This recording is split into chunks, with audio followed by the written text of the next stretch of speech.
దేవునికి మహిమ కలుగును గాక. ప్రభునందు ప్రియా దేవుని పిల్లలారా, దేవుని బిడ్డలారా,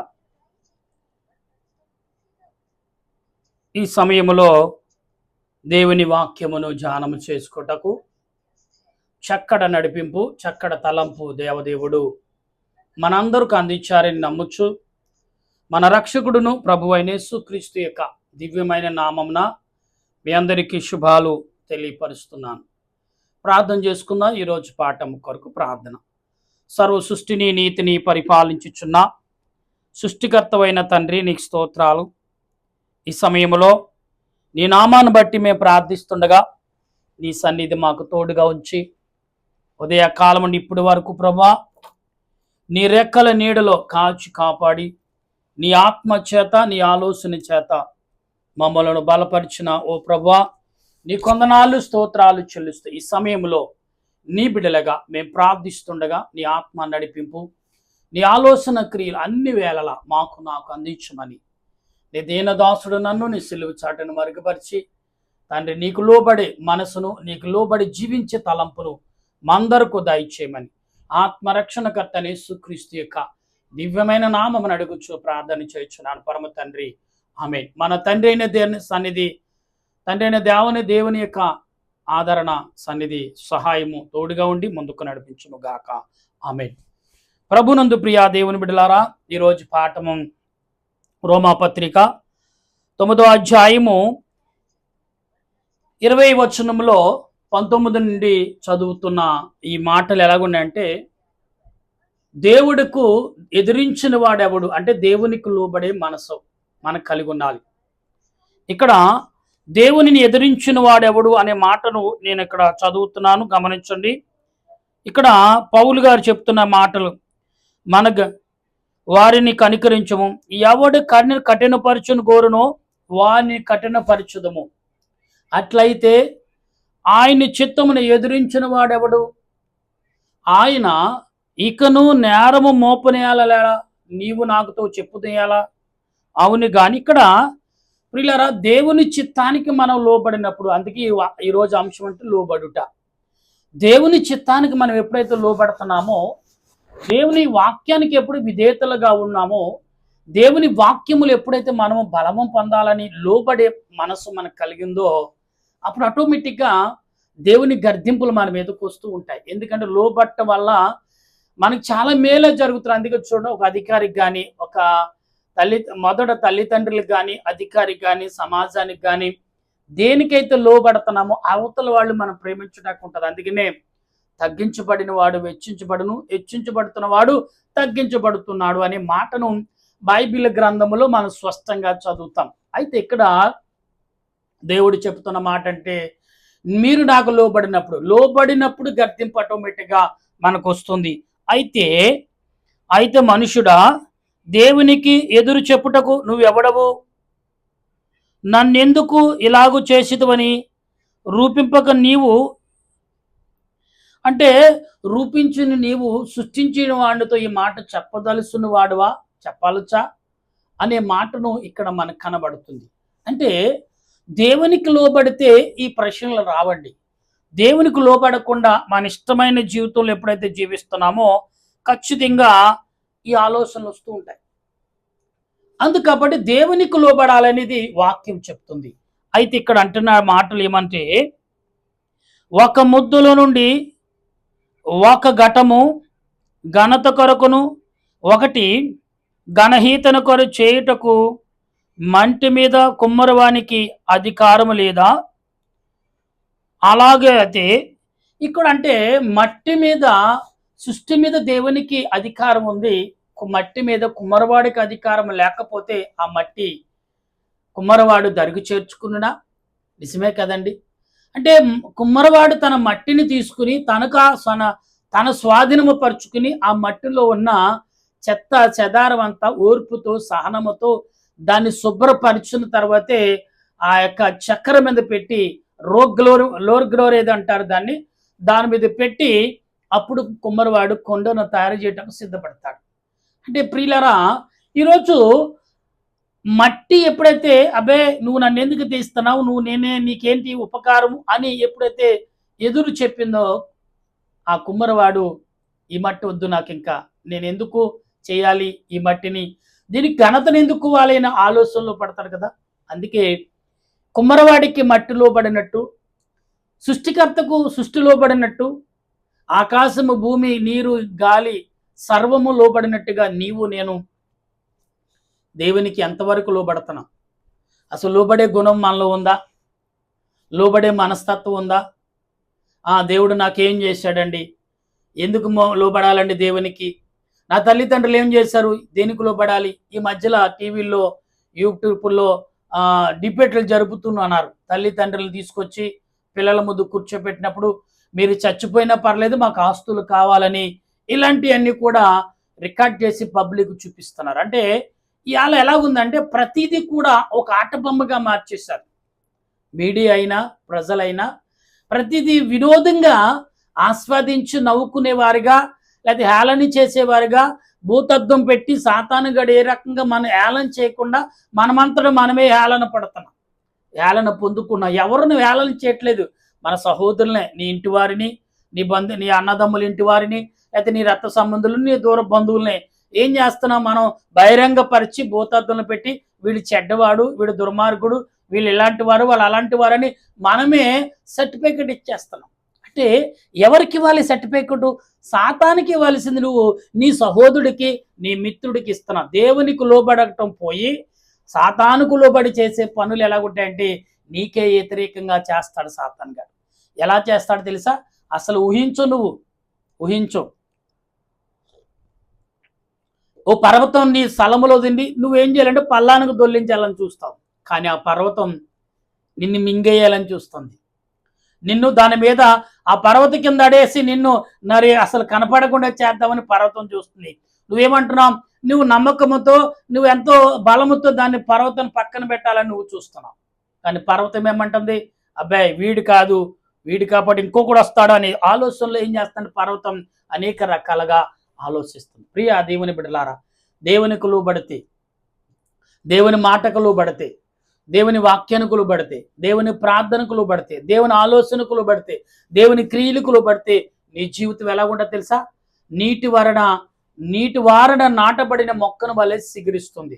దుప్పు నీటి కొరకు ఆకల దప్పుగునుచున్నది అన్నట్టు, అంటే దుప్పు నీటి కొరకు ఎదురు చూస్తున్నట్లుగా నీవు నీ దేవుని యొక్క ఆత్మ ఉన్నారు అనే భావము మనం కలిగి ఉన్నామా? దేవుడు నీతో నాతో మాట్లాడుచున్న ఈ మాటలు ఎలా ఉంటాయంటే ఆత్మ సంబంధమైన మాటలుగానే ఉంటాయి, ఆత్మ నడిపింపు మాటలుగానే ఉంటాయి. మనకి అపవాది సంబంధమైన మాటలుగా ఉండవు. కానీ దేవుడికి లోబడితే ఎన్ని రకాలుగా ఉంటాయి అనేది ఇక్కడ వాక్యంలో చదివిస్తుంది. తన ఉగ్రతను అరుబరుచుటకును, తన ప్రభావను చూపుటకును ఇచ్ఛయించిన వాడై నాశనమునకు సిద్ధపడి ఉగ్రత లేని కటములు, అంటే ఉగ్రతకు లోబడిన కటనము వలె ఉన్నట్టుగా బహు దీర్ఘశాంతముతో సహించిన ఏమిని మరియు మహిమ పొందుటకు ఆయన బహుగా సిద్ధపరచున, అంటే ఆయన ముందుగా సిద్ధపరిచిన ఘటమల, అంటే ముద్రా పాత్రలు ఘటము వలె మారిపోతే ఎలాగుంటది అంటే, అనగా యూదుల నుండి మాత్రమే కాక అన్యజనుల నుండి ఆయన పిలిచిన మన ఎడల తన మహిమ ఐశ్వర్యము కనపరుచుననియు ఒకని నియమించి, ఆ ప్రకారము నా ప్రజలు కాని వారికిని నా ప్రజలనియు, ప్రియురాలు కాని దాని కొరకు ప్రియురాలనియు పేరు పెట్టిదము. మరియు జరుగునది ఏమనగా, మీరు నా ప్రజలు కారనియు ఏ చోటన వారితో చెప్పబడినో ఆ చోటనే జీవముగల దేవునికి కుమారులని వారికి పేరు పెట్టబడిను అని మోషేలో ఆయనతో చెప్పుచున్నాడు. అంటే మోషేతో చెప్పినట్టుగానే ఈ క్రియలన్నీ, అంటే ఆనాడు ఇశ్రాయేలు ప్రజలు దేవునికి లోబట్ట వల్ల ఐగుప్తు నుంచి బయటికి విడిపడ్డారు, విడిపబడి అంటే విడుదల పొందారు. విడిపిపడ్డారు, లేదా వాళ్ళకి విశాలమైన ప్రశాంతమైన జీవితాన్ని దేవుడు ఇచ్చాడనేది మనం భావించాలి. బందీగా ఉన్నవాడు మొన్న తెలంగాణ గవర్నమెంట్ 260 మందిని విడుదల చేసింది. ఎందుకంటే వారి వారి క్రియలు, వారి పనులు చూసి వారు ఆవేశంగా కొందరు, అండ్ అసలు ఎందుకు చేస్తున్నారో తెలియక కొందరు, అండ్ కోపంతో కొందరు, కుటుంబంలో ఒత్తిడికి కొందరు, ఇలా గురైపోయి కొన్ని ప్రమాదాలకు గురైనప్పుడు వాళ్ళు అంతకులుగా ముద్రించి జైల్లో పెట్టినప్పుడు వారు పశ్చాత్తాపడుతున్నప్పుడు ఆ పశ్చాత్తాప గవర్నమెంట్ కొన్ని పేర్లను లిఖింపజేసి ఆ పేర్లు ప్రకటించి వారిని మరి భూమి మీద మనుషులలో ఒకరిగా జీవించడానికి అవకాశం ఇచ్చింది. ప్రియులారా, ఎందుకంటే వారు తగ్గించుకున్నారు, గవర్నమెంట్కి లోబడ్డారు, అధికారులు లోబడ్డారు, వినయమ విధేయతలు చూపించారు, పద్ధతి కలిగి, భక్తి కలిగి, విధేయత కలిగి వారు అందరి ఎడల అన్ని ఎడల విశ్వాసం అన్న నమ్మకం కనపరుచుకున్నారు. కాబట్టి ఇలా అధికారులకు లోబడారు, దేవునికి లోబడ్డారు, అన్ని విషయాల్లో లోబడే తత్వం వారిలో ఉంది. కాబట్టి అధికారులైన వారు ఏం చేశారు? కనికరం చూపించారు. ఈరోజు మోషేతో దేవుడు మాట్లాడుతున్నాడు, వీరు నీకు లోబడితే వారిని నడిపించు, లోబడకపోతే అక్కడే ఉంచమన్నాడు. ఐగుప్తు నుంచి వచ్చాక ఇశ్రాయేలు ప్రజలు ఎడారిలో 40 సంవత్సరాలు నడిచారు. అక్కడక్కడే నడిచారు. మనం సుడిగుండం తిరిగినట్టుగానే మన రౌండ్ మెట్లు ఉంటాయి కదా, ఒక్కొక్క పూర్వకాలం రౌండ్ మెట్లు ఎక్కువగా కట్టుకునేవారు, అలాగ రౌండ్గా తిరిగారు. అలాగే అక్కడక్కడే తిరిగారు వాళ్ళు. ఎందుకు? వారు దేవునికి లోబడకుండా మనుషులు శరీర సంబంధమైన కోరికలకు లోబడి జీవిస్తున్నారు. ఇలా శరీర సంబంధమైన కోరికలకు జీవించేవారు అబ్బో కుప్పల కొలది ఉన్నారు, కొలల కొలిది, ఇంకా వాళ్ళు లెక్కట్లేం మనం, అంతమంది ఉన్నారు. శరీర సంబంధమైన కోరికలకు లోబడి జీవించినారు. అబ్బో వారు చేసే క్రియలు, వారు చేసే పాప పనులు, పాప తలంపులు చూస్తే మనం ఆశ్చర్యపోతాం. అంత భయంకరంగా వారు చేసిన క్రియలు మనకు కనబడుతున్నాయి. నా ప్రియ దేవుని బిడ్డలారా, దేవునికి లోబడకపోతే లోబడిన వారు మరణమును చూస్తారంట. మరణము నాన్ను అంటే మరణము దేవుని యొక్క దూతలు వచ్చి నీకు దయా కిరీటం ఇచ్చి నీ శరీరమును ఆత్మను వేరే చేసినప్పుడు అది ఎలాగ వేరవుతుందని నువ్వు చూడగలుగుతావు అంటే. అదే అందుకే మరణము అంటే నువ్వు నిద్రలో ఉన్నా ఎక్కడున్నా కానీ నువ్వు ఇదిగో అబ్బాయి ఇంకా నువ్వు విశ్రాంతికి వచ్చేసేయి, మాతో పాలు నువ్వు ప్రయాణం చేయని దూతలు ముందుగానే చెప్తారంట. నిన్న మనం చూసాం వీడియోలో 3 రోజుల కిందట ఏంటంటే వైజాగ్లో స్టీల్ ప్లాంట్లో అగ్ని ఆ కెముకలు పేలి చాలా మంది చనిపోయారు. సుమారు 9 మంది చనిపోయారు. అందులో ఒక అతను వీడియో తీస్తున్నాడు, ఇదిగో నీ పిల్లలకి ఏమైనా చెప్పాలని చెప్పు అన్నప్పుడు అతను కొన్ని జాగ్రత్తలు చెప్పి తమ్ముడుకు పిల్లలకి ఇద్దరికి చెప్పాడు, భార్యకి చెప్పాడు, జాగ్రత్తగా చూసుకో అని చెప్పి వెంటనే జాగ్రత్త బాయ్ అని చెప్పి కళ్ళు మూసేశాడు. వెంటనే ప్రాణం పోయింది.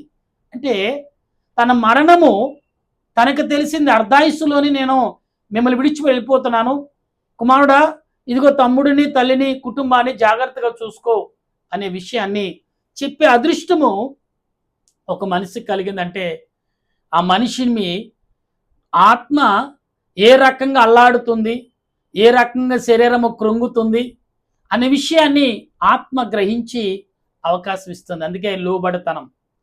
ఆత్మకు లోబడినప్పుడు, దేవుని ఆత్మ క్రియలకు లోబడినప్పుడు ఎలాగుంటుందంటే మనకు అనేకమైన విషయాలు ముందుగానే తెలుస్తాయి, దేవుడు అందిస్తూ ఉంటాడు.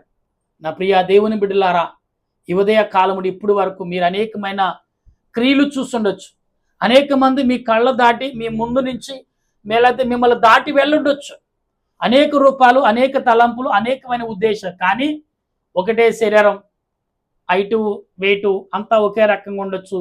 వస్త్రాలు మనుషులకు రంగులు మారొచ్చు, కానీ శరీరం కలిగిన ఒకే మనిషి, ఆత్మతో నింపబడిన మనిషి నిన్ను దాటి వెళ్తున్నాడు, నువ్వు అతను దాటి వెళ్తున్నావు.